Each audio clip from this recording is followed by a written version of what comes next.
Sir order सिर्फ 500 का था, आपने मुझे 1000 क्यों दिए? तुम डिलीवरी वाले बहुत मेहनत करते हो दोस्त, ये 500 रुपये तुम्हारी टिप। Thank you sir.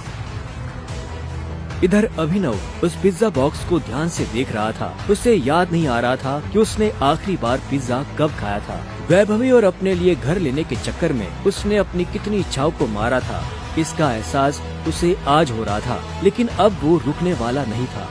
शाम को अभिनव होटल सैफायर जाने के लिए तैयार होने लगा था।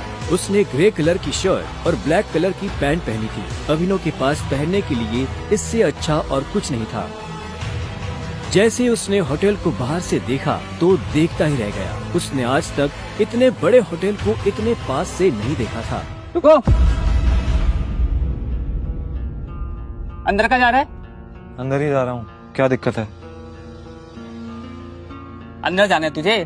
तुझे क्या लगता है कि मैं तुझे अंदर जाने दूंगा? क्यों नहीं जा सकता मैं अंदर?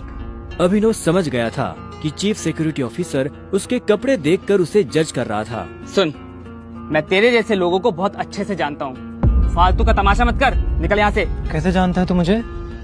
रिश्तेदार है मेरा, जब मैं अंदर जाने के लिए आया हूँ तो वापस क्यों जाऊंगा? ये होटल क्या तेरे बाप की है?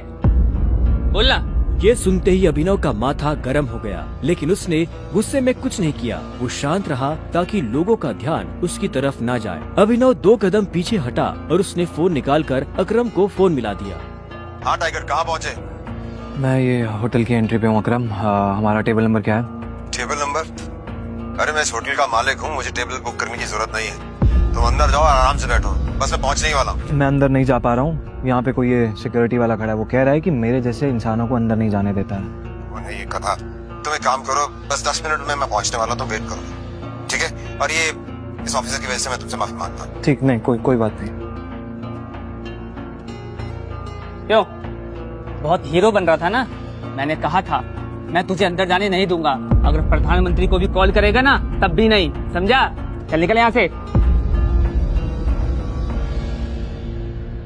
अरे वो देखो, तुम्हारा निठल्ला एक्स। आजा मजे लेते इसके।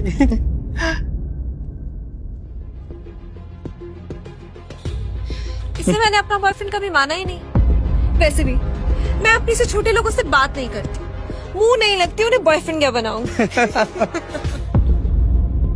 तुम छोटे आदमी के मुंह नहीं लगती होगी, लेकिन ये छोटा आदमी तुम्हें एक सलाह देना चाहता है।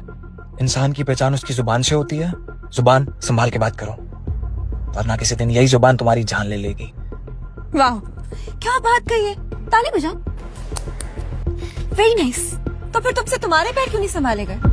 यहाँ कैसे चले आए? पिए हुए हो क्या? अकरम ने बुलाया मुझे यहाँ पे। अच्छा, अरे हाँ याद आया, अकरम सर ने उस दिन कहा था तू उनके किसी ड्राइवर का बेटा है, तो यहाँ अपने बाप की जगह ड्राइवर की नौकरी मांगने आया क्या? सही है, लेकिन वो रखेंगे नहीं, तेरे जैसे गरीब को वो ड्राइवर भी नहीं रखेंगे। आए हो मतलब तुम्हें बुलाया नहीं गया? मुंह उठा के चले आए।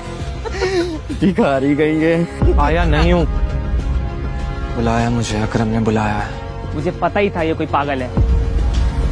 तभी वहाँ एक काले रंग की चमचमाती हुई महंगी सी गाड़ी आकर खड़ी हो गई। सभी पलटकर गाड़ी को देख रहे थे। अकरम गाड़ी से बाहर निकला और उसके साथ एक और आदमी था।